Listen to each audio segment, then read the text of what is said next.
जब पहला कल्प चलता है तब ये महिषासुर मां के कौन से रूप से मारा जाता है? कात्यायनी। दूसरे कल्प में भद्रकाली, और जो तीसरे कल्प अभी जो ये रक्त बीज के साथ उत्पन्न हुआ है, इसमें इसकी मृत्यु, इसका वध और मोक्ष किस रूप में होने जा रहा है? मां के उग्र चंडा अष्टादश भुजा, जो 18 भुजाओं वाली है, जो उग्र चंडा है, उसके द्वारा महिषासुर का वध होने वाला है।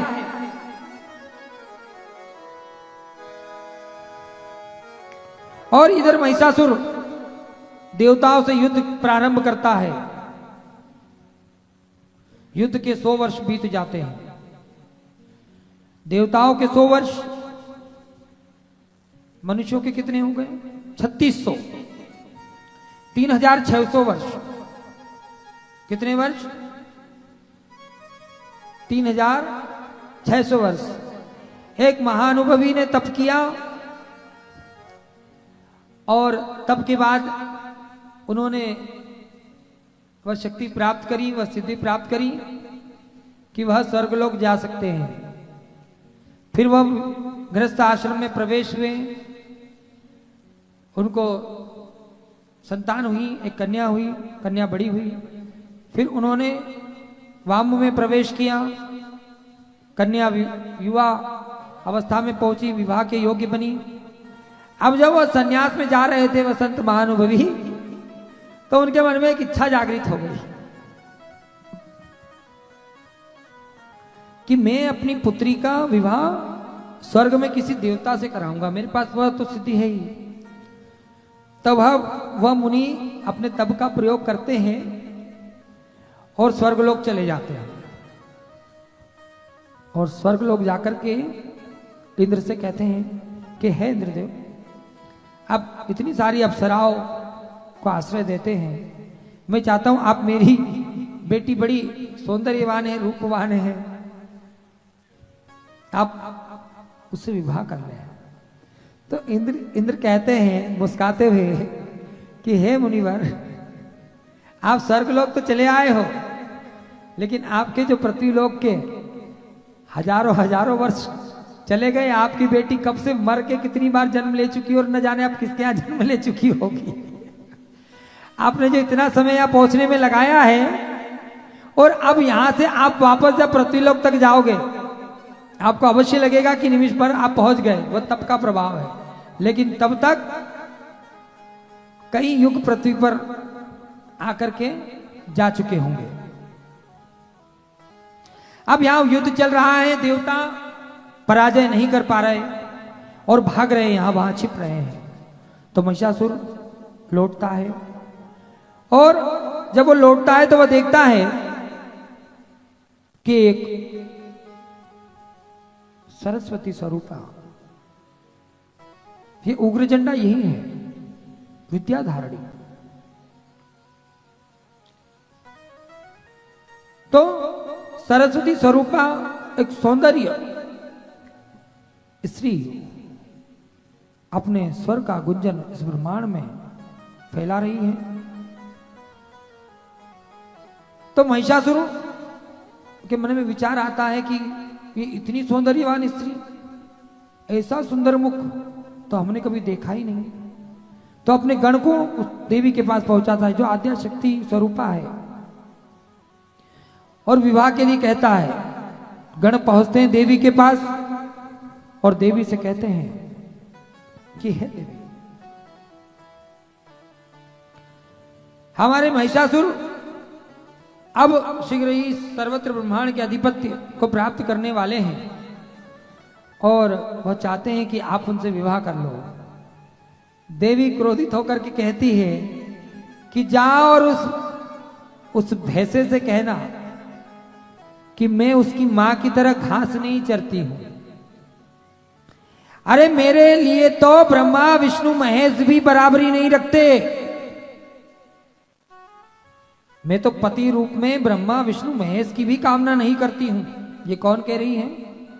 ये आद्या शक्ति कह रही है। किस रूप में कह रही है? वीणा धारिणी, विद्या धारिणी, सरस्वती रूप में कह रही है। और अगर कोई ऐसा पुरुष होगा जो कुछ ना देख करके भी सब कुछ देख ले, जो बिना युद्ध किए युद्ध को जीत जाए, अगर ऐसा कोई पुरुष होगा तो मैं अवश्य उसकी पत्नी बनना चाहूंगी। जाओ और अपने महिषासुर उस भैंसे को कह दो कि मेरे साथ विवाह का स्वप्न छोड़ दे।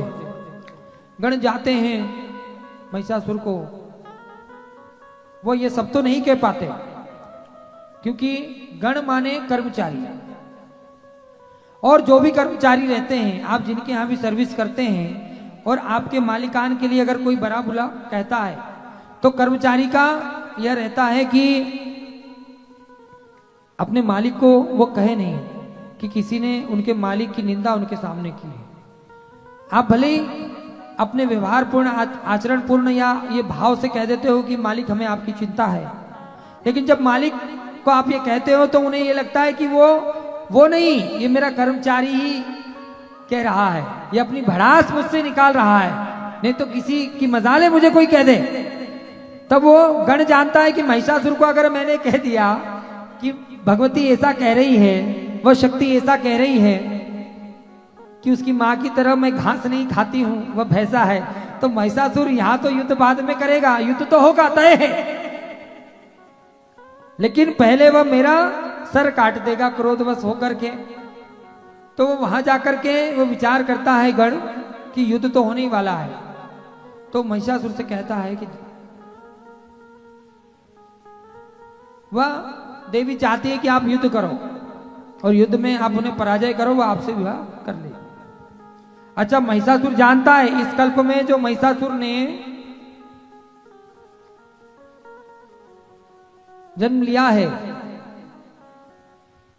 करम्ब एवं एक महिषी के माध्यम से, तो इस समय वो मोक्ष चाहने के लिए, मोक्ष प्राप्त करने के लिए, क्योंकि वो चाहते थे कि स्त्री रूप में कोई आम स्त्री तो मेरा वध करने से रही, तो स्त्री रूप में जब तक वह परा जगत जननी जगदम्बा जब तक मेरा वध नहीं करेगी तब तक मुझे मोक्ष नहीं होगा। और वह युद्ध के लिए जगत जननी को ललकारता है और वही आद्या शक्ति रणभूमि में कूदती है और महिषासुर के सर को अपनी अस्त्र से काटकर अलग फेंकती है और उसके धड़ पर पैर धरकर खड़ी हो जाती है और उग्र चंडा रूप में विराजमान हो जाती है 18 भुजाओं के साथ। और महिषासुर उस कटे हुए धड़ से अलग जो सर हो गया, उस सर में जो मुंह है, उस मुंह से कह रहे हैं कि हे मां, जो मैं 2 कल्प से सोच रहा था वो आज मुझे तीसरे कल्प में प्राप्त हो गया। हे मां, मैं चाहता हूं कि आप मुझे मोक्ष आप दे दें। और ये महिषासुर शिव का अंश है। आई गिरि नंदिनी नंदित मेदिनी विश्व विनोदिनी नंदनुते गिरिवर विंध्य शिरोधिनी वासिनी विष्णु विनाशिनी विष्णुनुते भगवती हे सिद्धि कंठ कुटुंबिनी भूरि कुटुंबिनी भूरि कृते जय जय हे महिषासुर मर्दिनी कबरधिनी शैलसुते रम्य कबरधिनी शैलसुते जय जय महिषासुर मर्दिनी रम्य कबरधिनी शैलसुते।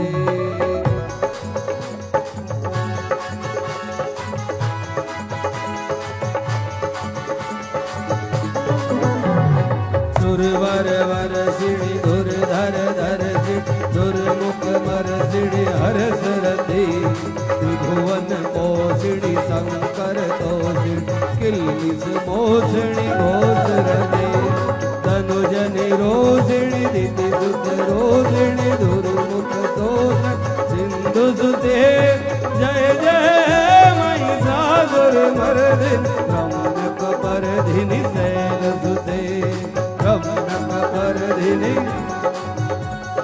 ऐ जगदम्ब मदम्ब कदम्ब वन प्रियवासि हासरथे शिखर शिरोमणि तुंग हिमालय शंखनिजालय मध्यगते मधु मधुरे मधु केतव गंजिन केतव भंजिन रासरथे जय जय हे महिषासुर मर्दिनि रम्यक परधिनि शैलसुते रम्यक परधिनि शैलसुते रम्यक परधिनि शैलसुते। और मां 18 भुजाधारी उग्र चंडा से जब महिषासुर मोक्ष मांगता है तो मां कहती है जाओ, आज से 3060 करोड़ वर्ष तक तुम्हारा जन्म नहीं होगा, इतने कल्प तक तुम जन्म नहीं लोगे, और तुम शिव अंश रूप में भी तुम्हारा जन्म हुआ है, इसलिए तुम मेरा पारित प्राप्त करोगे, परिग्रह प्राप्त करोगे, और तुम्हारी पूजा आज से मेरे साथ होगी। और तभी से ये उग्रचंडा मां महिषासुर वर्धिनी के नाम से जानी जाने लगी, इसलिए मां को महिषासुर वर्धिनी भी कहते हैं।